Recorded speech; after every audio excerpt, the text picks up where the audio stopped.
And welcome everyone. Thank you for attending and joining us this afternoon. We're going to have a great program on maximizing the fall garden today with David Lott and Ian Peterson.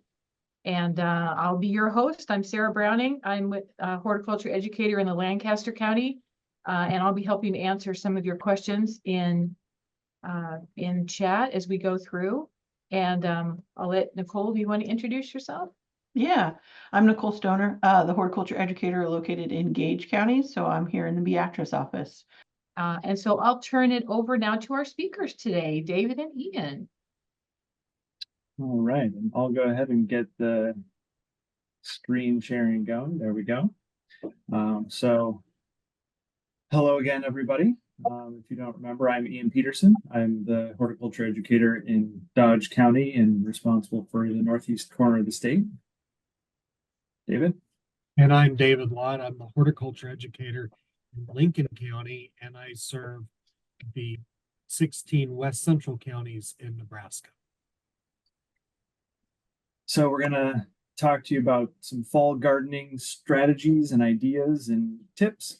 And hopefully, based on what we talked about earlier in the spring, you tried some new strategies this year and had a little bit of fun. And you know, if things didn't work out with everything you tried, that's all right. You can either try again next year or scrap it till you feel like trying it again. Today, we're going to focus on getting started. Now, we'll caveat this before we start. It is a little bit late for a handful of our really good fall crops, but depending on where you are in the state, we still have, depending on what the environment chooses to do for us this year, you know, a couple of months almost of some growing time, especially if you think about what can survive frost and what can survive even a freeze. And so we'll talk about those things. And then just considerations of when to start things, thinking about next year, saving seeds from the spring plantings and seedings like Nicole was talking about, and using those strategies in midsummer, believe it or not. Start of July, start thinking about your fall crops and fall vegetables. Options for seeding and talking about those frost and freeze considerations, things that can survive, and things that are frost tender that you want to get before we get something a little closer down to the lower 30 temperatures, and different ideas and ways to potentially extend your season and get past that frost tender stage of some of those crops, if not, you know, for 1 week, maybe two. And then just cover crops to consider depending on how you're growing in your spaces, and then fall maintenance to kind of round things out as you're thinking about cleaning up your garden this fall, getting ready for winter. So David, take it away. Okay. This is a really important slide here for everyone to see. This is our average first frost dates. So this is where we want to start with, is where are you at in Nebraska, and what does our data tell us about our average first frost dates? So I live in Lincoln County in southwest Nebraska, so our area is in that light blue. So our average from over the years through Crop Watch is September 21st through September 30th. So we have a 9-day window of variation. So think about everything in the sense of when is that first date, and we start that counting backwards process. But this is the first piece of information that you need to start with so you can start your planning. So this is a great resource. I've had Sarah post this on the chat, so you can all pull this up as you're watching this presentation. So this is a great one to look at and consider, and remember where you're at and what your average frost date is. So there's a difference between a frost where we hit 32 degrees versus a freeze when we're going down into the 20s. So we'll talk about which crops can handle it and which crops cannot. Okay, so next slide, please. Before we move on, this does say the early first 28-degree freeze. So that would be more on the early end. So if you're thinking about those earlier dates that are listed there, that'll be a little more accurate for your first frost date. This helps you plan. So it's always good to plan on the early side and count backwards. So that's why we use the 21st in my example. is plan for that early frost because we never know when the frost is going to hit. So these are the days and the factors that you have to use to go backwards. This is the extension publication for fall gardening, and I link here on the bottom, but there'll also be the link in the chat box.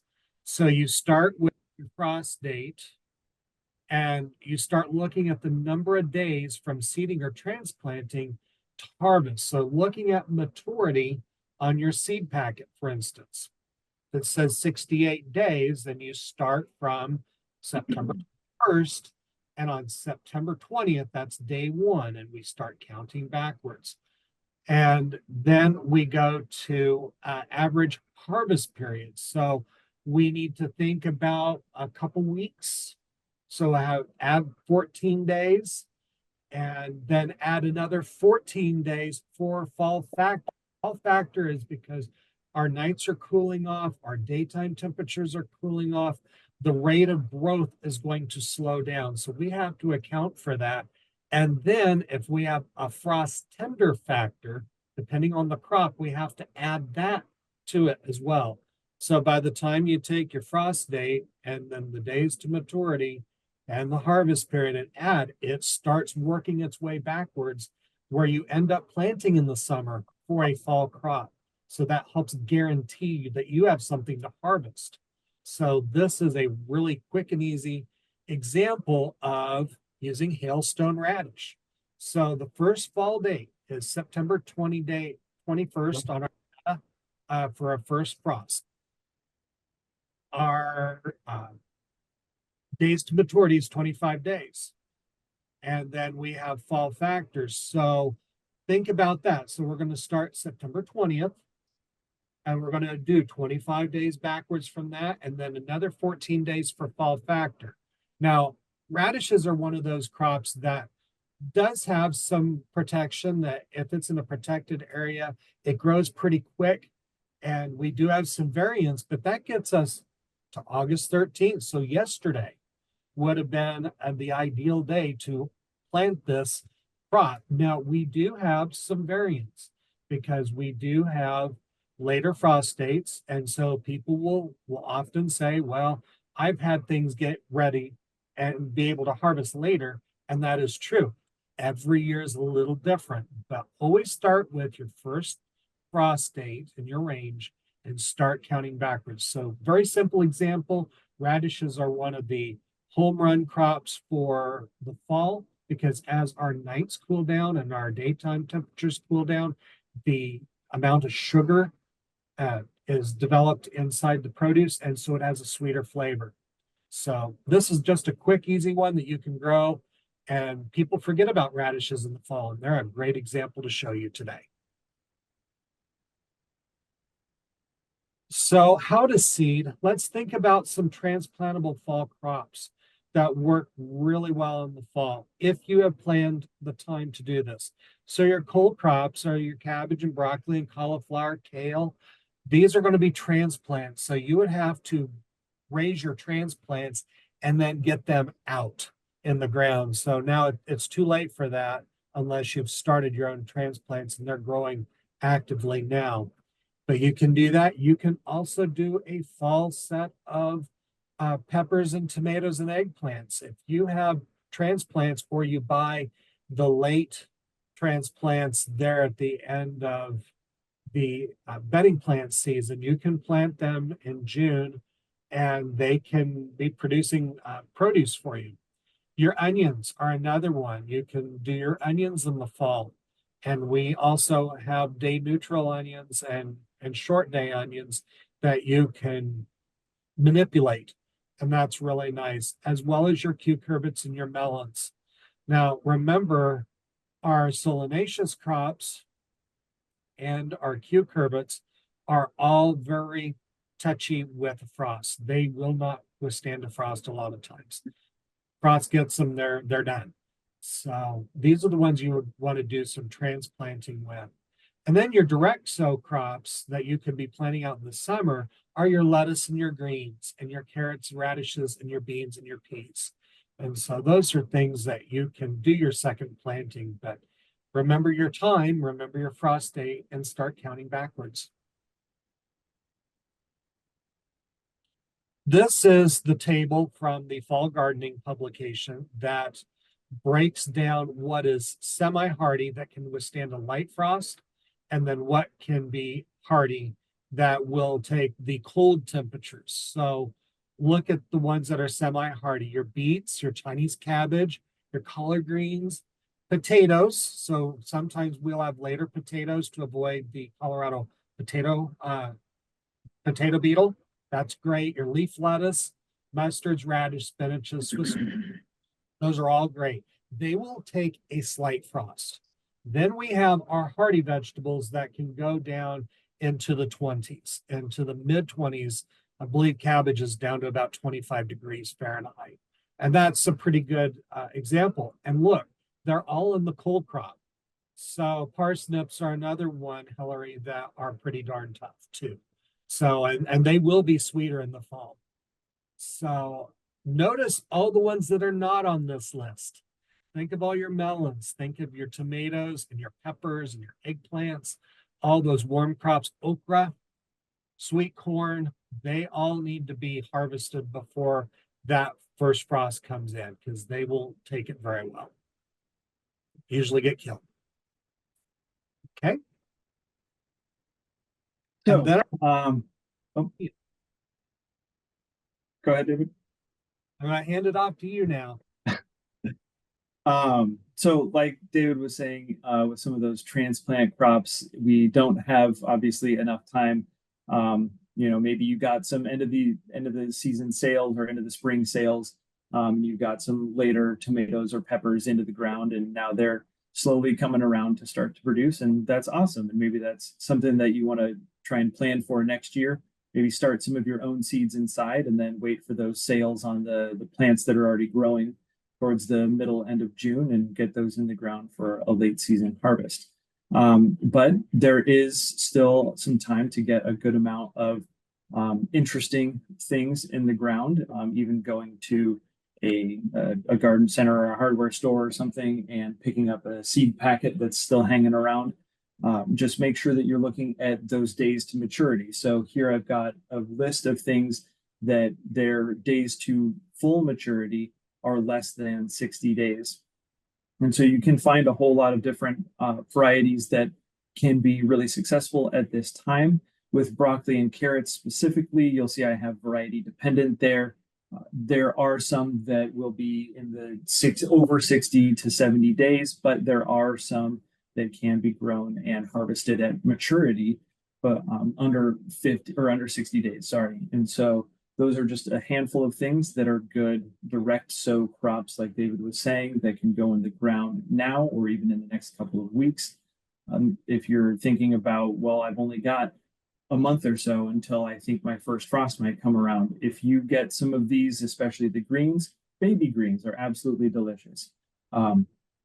If you remember from our chat back in the spring, just think a little bigger than lettuce. There's a lot of things that you can eat out there that are really delicious. The Asian greens, arugula. I personally used some endive as a fall crop that I recently seeded a few weeks ago as a cover crop that I'll discuss a little bit later. So here's just a handful of ideas. Go through the catalogs. This winter when you're planning for spring and summer, plan for fall as well, and maybe hold those seeds back and just know by mid-July, by the start of August, let's get some seeds in the ground to have something interesting to harvest for the fall. And even with some of your hardier greens, if you will, or broccoli or your beans, getting in one of those last crops so that you can have a little bit extra to process, whether you're freezing or whether you're canning. It's a really great way to get a little extra in right at the end of the season. And also some of these crops are great for containers that you can move around. So maybe you don't have as much time in a traditional in plot or in-ground plot or a raised bed, but you can grow in buckets or tubs, and then you can move those indoors or in a protected area in that microclimate that will provide enough protection for them to mature. So don't forget about the containers that are also a handy option. We see so many examples of mineral lick tubs being used, and people are growing greens and herbs. We forgot to talk about herbs too. Herbs are another great example that we can manipulate into small container gardens, and people can enjoy them late. So our next slide is talking about some of our season extension options. So the first one is the floating row cover fabric. And this is in the right side of our slide here. This is the floating row cover fabric that's pinned down to the ground, and it looks like a giant dryer sheet. And it does provide protection up to 5 degrees Fahrenheit as a buffer. A lot of people will use this inside of a high tunnel and create a low tunnel within a high tunnel, or you're simply going to roll that across for your frost protection. It is also a wonderful resource for all of our cold crops, so we don't have insect pressure, and we're using that as an exclusion barrier too. So we don't have the cabbage looper that comes in and chews through the cabbage heads and does damage to the cold crop family. We also have hot caps and cloches. So we have a line drawing of a hot cap and a cold frame where you can put some of your crops, you can plant them in the bed and they can be growing and they will have that warmth from that window and you can be harvesting them. And if they're in a microclimate area on the south side of a home or a building or in a protected area, you can still be harvesting well into winter. We also see examples of using the good old fashioned milk jug and where we're covering the top with that top dome to protect those plants. Or we can have those wall of waters will work as well for small crops. And then look again, they're a container, so we can move them around. And we can overwinter things indoors. We can overwinter them in a cold frame. So those are all really easy, low cost strategies to extend the season out. Also, on the inverse, you can start the season early next spring by using these same strategies as well. And a pillowcase or an old bed sheet never hurts either. That's right. Those work really well. Those old cotton sheets work really well as long as they don't get wet, like on a freeze, because the freeze will come right through and kill everything. As long as it's dry, that sheet is really good. So use your old reuse. Yep. All right. Pivoting now a little bit, just to kind of think about fall bed maintenance, getting it ready for the winter, and to thinking of ways to help build the soils and protect the soils and protect the garden ecosystem that you've been cultivating, no pun intended, over the however long you've been doing it, whether that's months or years. So fall cover crops are a really good option for either adding back nutrients or winter protection, planning for the winter protection that can then be mowed or trimmed to be a spring mulch for early crops. So you can sow them now, since most cover crops, and I'll address this in just a second, but most cover crops are not grown for the eating portion. And so whatever stage of growth they get to, if they are a winter kill cover crop, then that's how big they get. And that's how much biomass you get for either breaking down into the soil or being able to use for a mulch. So we don't have to necessarily consider those the counting back days for all of the different fall factors and things like that with our cover crops. So the best way to go about that, if you are going to be doing something like this, anywhere that you've pulled out some tired plants, if your earlier cucumbers are starting to look like mine and they just need to get out of there, or some just earlier season things that you've pulled and you're wondering what to do with that space, cover crops are a good option. Break up the surface soil with a rake or a light hoeing. You can broadcast or you can hoe a row and plant in rows. It's really based on your preference. Cover crops don't tend to care too much. Speaking with our state soils educator, peas and oats is her recommendation for a really good beginner combo with cover crops because they winter kill pretty easily. And then you can just leave them for the winter, mow in the spring, or you can mow them down or take like a string trimmer or a blade trimmer through yet this fall and have it lie on the soil over the winter. That's a really good way to protect the soil. It protects from erosion. You're leaving in those plant roots, and so you're holding that soil. You're providing an overwintering habitat for pollinators, for beneficial insects and other bugs, our predatory bugs, those kinds of things. So those are really good ones to start with. Brassicas are also a really good one to consider because some of them may survive a little bit of a frost, but they're certainly not going to survive the winter.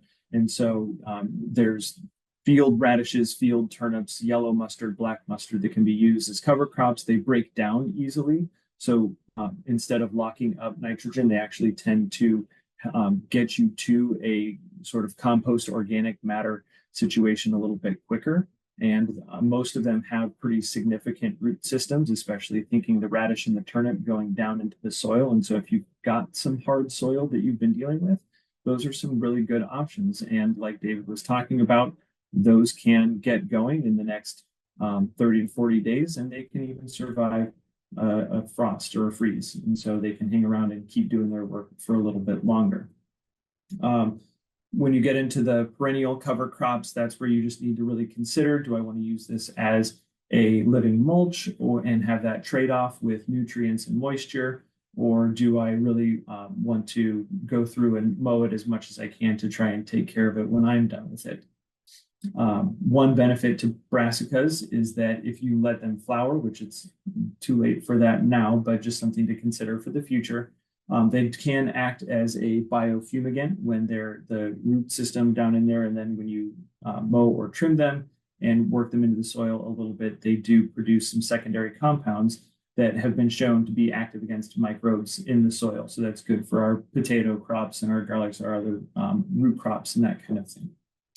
I kind of skipped over it in my excitement about peas and oats, but I said it before and I'll say it again and I'll keep on saying it. Consider those quick crops, those non-lettuce greens and other interesting things to put into your garden to use up some of that space. Just because it's empty and you don't think you've got a lot of time doesn't mean you have to, not plant some food and get a little extra harvest out of your garden. So any of those things that were listed there that are 20 to 30 days for baby or 30 to 40 days for maturity, those are really good options for cover crops.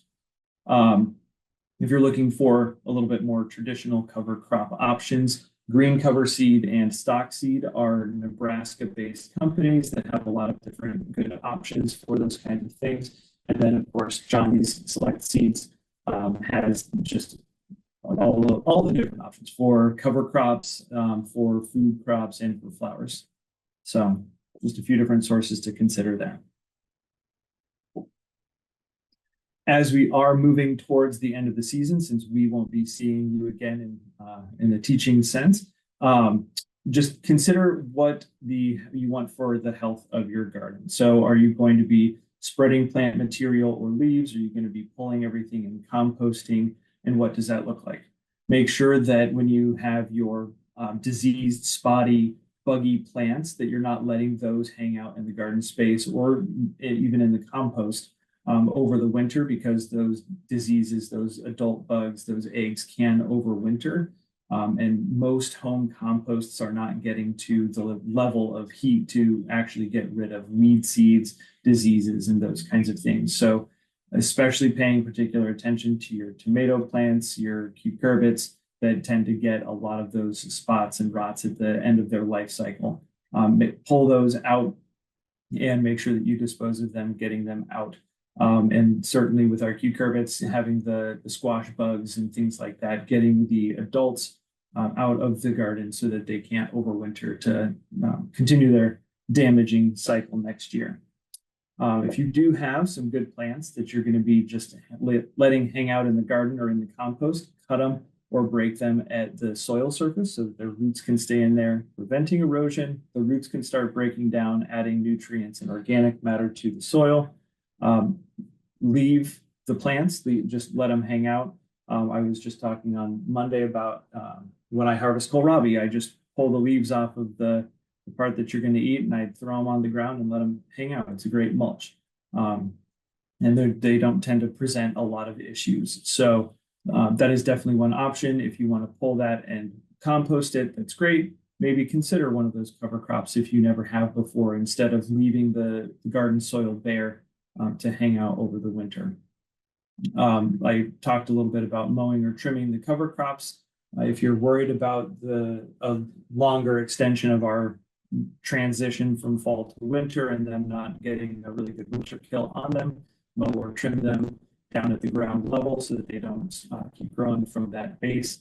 This is a good time to spread some compost over winter. Again, with a home compost, it might be a little bit unfinished, so you've got a good mulch system. You've got some time to get things started breaking down, and all that good stuff that comes from doing a fall application. Whether you are mowing, mulching, piling, dragging, bagging your leaves, those are a really good option for covering up the garden soil in the winter as well. We use chicken wire at home to keep them from blowing away too much, but they're a really good option for just letting be an overwintering cover for beneficial insects and those kinds of things. And then just when you're doing all of this, when you're thinking about what plants you want to cut and leave in the garden, just make sure that as you're rotating your crops every year, hopefully, that you're thinking about what you are planting in that space next year. So it's probably fine to leave a plant where it is because you're going to be switching that out and moving that family of crop to another space. And so you could leave it where it is. If you're spreading everything everywhere, just be cautious of putting the same family in an area that you're going to be planting next year, just so that you don't prevent, or that you can prevent and don't spread any potential overwintering diseases or bugs or anything like that. Anything else to add on that one, David? Because I think that's what we've got for today. That was a quick one. These are some great resources to share. A couple of these have already been posted for chat, and then also extending the growing season early and later. It's from the University of Minnesota Extension, so you're welcome to access those, and we have plenty of time that we can answer your questions. So we wanted to leave time for people to, chat, and we can help people out. Well, and maybe since we have a fair amount of time here, we could allow people to just unmute themselves and ask their questions to David and Ian. So if you feel comfortable doing that, I would say just go ahead and unmute and ask your question. We do have a question from Jennifer in the chat box. How many times can you plant green beans in the same spot? I would say, as with most everything, it's best to rotate out every year. Last year, I was sent some pictures that looked like their beans had a virus, and they told me that they've been planting them in the same spot for a few years. And so just they grew, but then they started looking really bad real quick. So somewhere, and I can't remember where, there is a really good graphic for rotating by family and thinking about putting the heavy feeders after your legumes and how to follow things. But it escapes me where you can find it. There is a publication from Penn State Extension on rotating by plant family, which is good because when we think about crop rotation, we're trying to break up disease cycles. The Ian's saying from continuous planting. So, the one that we really worry about are the tomatoes and peppers in the solanaceous family, which is the most popular. And if anyone's going to grow anything in the garden, it's going to be one of those two or both. So, but it is true, we need to break those cycles. So try something completely different, such as, so we're going from a broadleaf, so let's do something like a grass, or onions. So sweet corn or onions or something different would be fine because that's a complete change from a dicot plant as a broadleaf to a monocot. And one of the perks about having beans are you're laying down nitrogen because they're a legume. And so those crops that are going to follow are going to benefit from the nitrogen that they laid down. But it's always good to rotate around. And I can go and look for that publication really quick while we're answering more David, questions. I think I found the right one and I already have it posted in the chat. Oh, great, great, great. Yeah, So beat you me have by a few question seconds. from, oh, you guys have a question from Janet. She's asking, do you cut back asparagus in the fall or leave it until spring? I leave the fern at least until a heavy freeze. Some people want to make everything nice and tidy and clean. I let the fern stay. And I let the fern stay for the reason of we want to catch snow and let the snow pull that moisture down to the base of the plant. And so that's also creating some interest in the garden. Who knew we would have some landscape beauty with dead plants, but that fern does have a process of pulling down moisture in the fall too. But I know people that want everything really super clean and super tidy and want to cut everything off, but at least let the fern stay till a killing frost. Yeah, we're one of those gardens that you walk by and you say, well, aren't they ever going to take care of that stuff? We definitely leave our fern on until we expect things to be starting to grow, at least in a couple of weeks.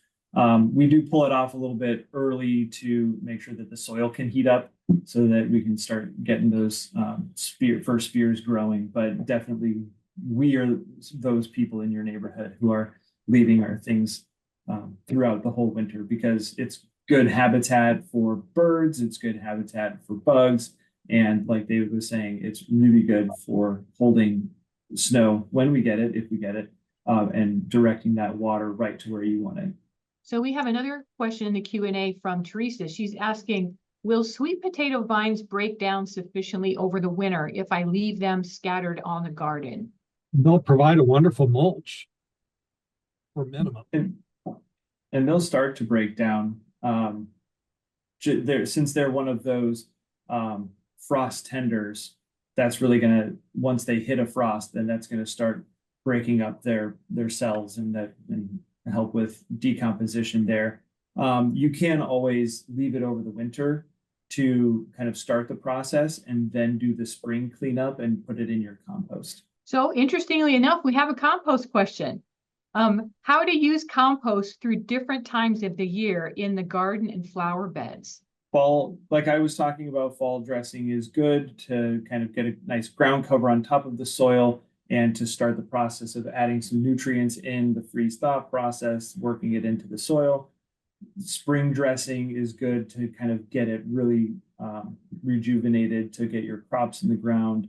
And I would say some top dressing if you think you've got a heavy feeder on your hands that's not doing too well, that looks like it could use a shot of some nutrients. Then throughout the growing season, if you feel you want to top dress, then that would be fine too. It's kind of based on plant needs during the growing season and soil health in the fall and spring.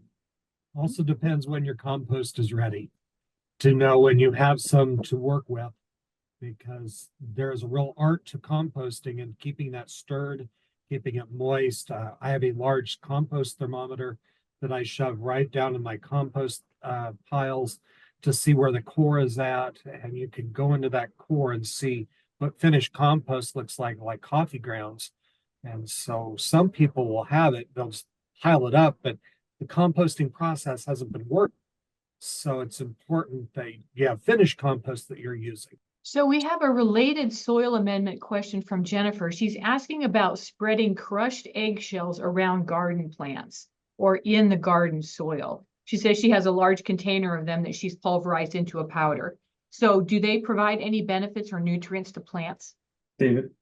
Yes, there is some trace of value to that. We think of the calcium in the eggshells, and you will see lots of magazines, gardening magazines will talk about it, or more sustainable growers that will talk about that.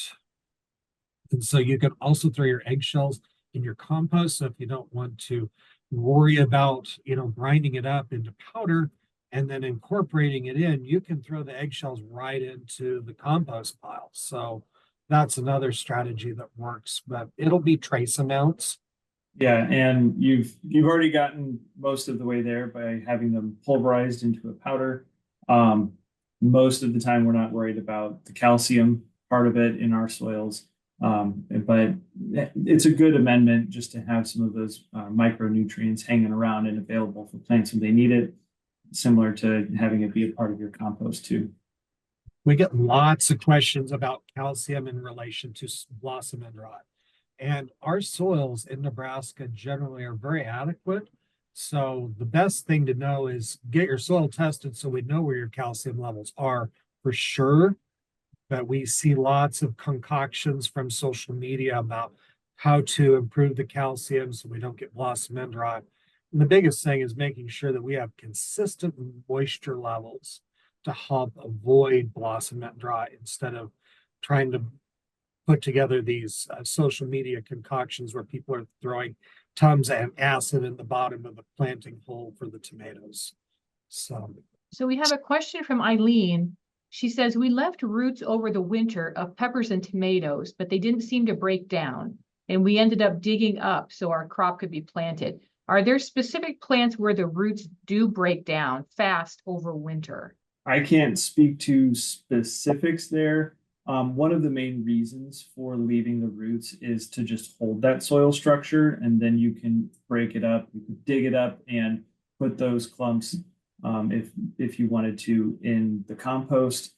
But the breakdown process is just slow in general over the winter, and so not much is going to. Like we were talking, or I guess I mentioned it with the sweet potato vines, something like brassicas. If it's a softer stem kind of thing, then the process gets started a little bit quicker with the cells breaking down, but it's not going to be fully broken apart. The root ball is not going to be fully broken apart from September to March if it's left in the ground. But it does wonders for your soil structure. vine crops tend to break down a little faster than some of the others because there's so much moisture and water in them. But the biggest thing is improving the microbe colonies in our soils. And also the soil erosion. Also, if you're in a dry area, especially in the western half of the state, where you may not get lots of winter precip and it's going to just sit there, you may not have a lot of degradation just because it's just dry. So that's also a factor too. If you have a really wet winter, you get lots of late wet fall weather or early wet spring, that will help it. But moisture level in the soil and precip will have a factor as well. Lots of variation across Nebraska. Yeah, we have a couple that are related to squash. So the first one was Josh is asking about vine plants, and he's got what he thinks are vine borers eating the vines from the inside out. What are your guys' thoughts on squash vine borer and how to control those? Sometimes just thinking about the timing of it is usually recommended, or maybe planting something that you're not planning on growing a little bit earlier to be sort of a trap crop, if you will, to have the vine borer go into that. And then after about 2 weeks, plant your desired so that you have one that's already off and going. And that's going to be more attractive to something. It's a bigger target, if you will, than something that's new into the ground. Scouting's good. If you notice that something is going on at the base of the stem, you can try and do an emergency reroot of part of the vine, not necessarily guaranteed to work. And I see a question about cover crops that might deter. Really, as far as I know, what things like cover crops and having additional flowers and things in your garden is going to do is increase the amount of predatory insects that are around. And so you may run into it still a little bit, but you might find that the populations are down. It's less likely to happen, things like that. And I think unless you're in probably Oklahoma or Georgia, a summer squash planted now is not necessarily going to produce the squash. You could use it as a cover crop. That's one of those soft stem ones that'll break down pretty easily for, you know, if it doesn't get covered in bugs before you have your chance to cut it down. But that's definitely one that is going to take a little bit too long. And as with all of them, even the quick crops that I was talking about, just looking at the days to maturity is really important. You don't want to, say, mid-July or early August, plant a 75-day carrot when you only, you know, you should be planting a 50-day baby carrot kind of a situation. So, you know, when David and I were talking about all the things for this, and I honestly had never even thought about it, but looking at some tomato plants and even some pepper plants, seeing that they mature and that you can get some that mature in 70 days. And that blew my mind. So it's just a matter of looking at the variety and their days to maturity. I'd also consider the blue Hubbard squash as a trap, because that is one that grows fairly quick. Now you'll need some space for it, but like Ian says, plant that trap crop first. It can be anything, you know, squash wise. And believe me, the squash vine borer, the adults will find it. And of course, the wonderful squash bugs come in. But yeah, plant that off in another direction. Let them feast on that. Works good. But you know, the squash seeds are very inexpensive. And that is a great example of integrated pest management, of keeping the crops that you want to keep and sacrifice the others with a trap crop without bringing in pesticides. And I will say on that note, one benefit to cover crops or say a pollinator buffer would be to spatially separate those two different crops. So if they find the blue Hubbard and then after a couple of weeks you plant your planned harvest crop, then they aren't necessarily as likely to either find it or care that much about it if they've already got what they need over here. So Eileen put a comment in the chat box. She's saying in her experience, if you see the frass early, you can slice the vine and kill the borer. Then she puts down BT and closes the vine back up with duct tape. And she says it's worked for her quite well. Do you guys have any comments or thoughts on that? Put that in the, you know, put another tick in the column for things that you never thought you'd need duct tape for. But people do cut, slice, open the stem. Mhm. So that actually, that is a strategy, and the frass is a good first telltale sign. So very smart. And that's the benefit of crop scouting and the importance of watching. So thank you for sharing that to help provide to others here on the group that yes, crop scouting is very important. So we have another question in the Q&A from Sandra. She says her tomato plants get a fungus every year. She only has a smaller area to work with as far as her vegetable garden, so it's difficult to rotate. Does it make a difference in the spring where she buys her tomato plants? I mean, a big box store versus a nursery, is that going to help her all with disease control? I would say those are, I mean, those are going to be more likely to get you the hybrid, the F1 that has a little bit more disease resistance usually. It certainly depends on specifically what fungus we're finding and noticing. And then typically my main recommendation is just take it back to cultural practices. So when you plant, make sure that it's well mulched around it so that when you water, or when it rains, it's not splashing up onto the leaves. Get, as soon as you can, as soon as it's tall enough, get the leaves trimmed off for the bottom 12 to 18 inches of the plant. so that, again, a lot of our fungi and bacteria are actually coming from the soil down below. And so you can do a lot for preventing the spread that way. And then just as it grows, be mindful of when and how you're watering, making sure that the foliage has time to dry out. If you do sprinkler or overhead hose water, and thinking about maybe pulling a handful of leaves every time you're in the garden, pull a handful of internal leaves to just provide a little bit extra airflow, because the canopy is going to get you the most sun, and thinning out is going to get you the most penetration of sun for good fruit development.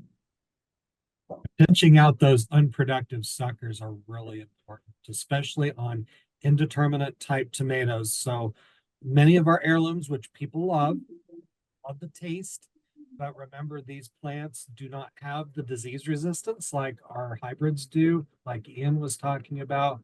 And they also produce a lot of stem.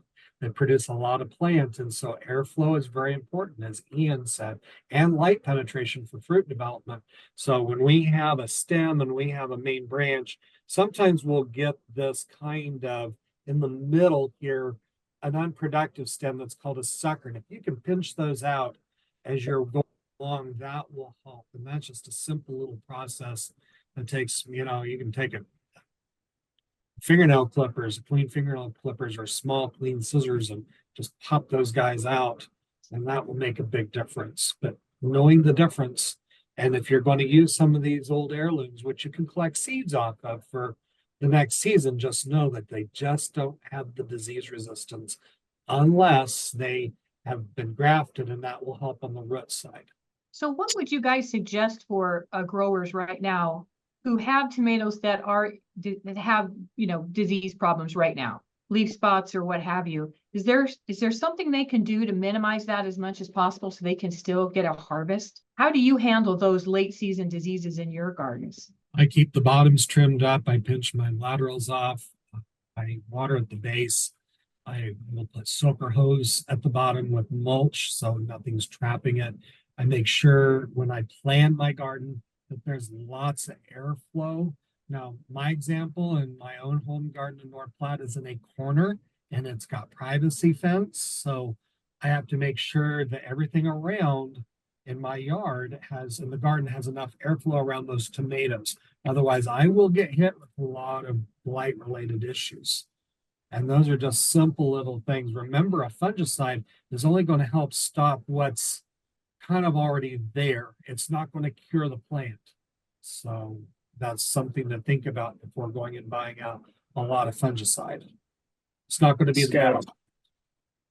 And scouting is really important as well. Just as soon as you see a spotty leaf, it may seem a little bit excessive, but as soon as you see a spotty leaf, just pull it off and prevent that spread. And yeah, again, most of our pathogens are going to be coming from the soil up, and so making sure that the ground is mulched, making sure that your leaves are trimmed up, and that goes with any plant.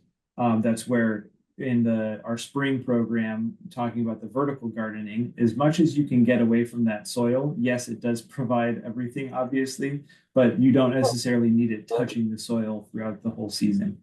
And as with everything in the landscape, kind of what we preach is, if it's a healthy plant, then it's going to be able to fight off as much as possible. And so it's just making sure that you're setting that plant up for success, mulching it early in the season so that it's getting consistent watering, and spreading a little compost, either mixing it in with the hole that you're digging at planting time, or top dressing it and then covering with some mulch. All of those things are really good options to at least prevent. But yeah, pulling off anything that you see with spots right now is good. Even if it looks like it might take out a quarter of the plant, you'll still get some production, on the rest of the plant that's behind there. Eileen is sharing another tip that she uses in the chat with duct tape. Apparently she uses duct tape to remove the eggs of squash bugs and borers from the leaves, as well as potato beetles. So she's just, pulling them off there with tape, apparently. That's Yeah, an the- interesting technique I've never heard of before. Yeah, the sticky trap, it's like a sticky trap in the sense that you're going to put it down, you're lightly touching it and pulling it off. So think of a lint roller. So trying to get lint off of a garment of clothing, be like using that lint roller, that piece of tape, pulling them off, which would be good because that would stick to their bodies. Right. Just don't stick to the plant. Well, it doesn't look like we have any more takers on questions. So thank you, David and Ian. This was a really great presentation today. I'm sure this helped people answer a lot of questions about what to do in their late season vegetable garden. And thank you for joining us, everyone. We're glad that you were here today.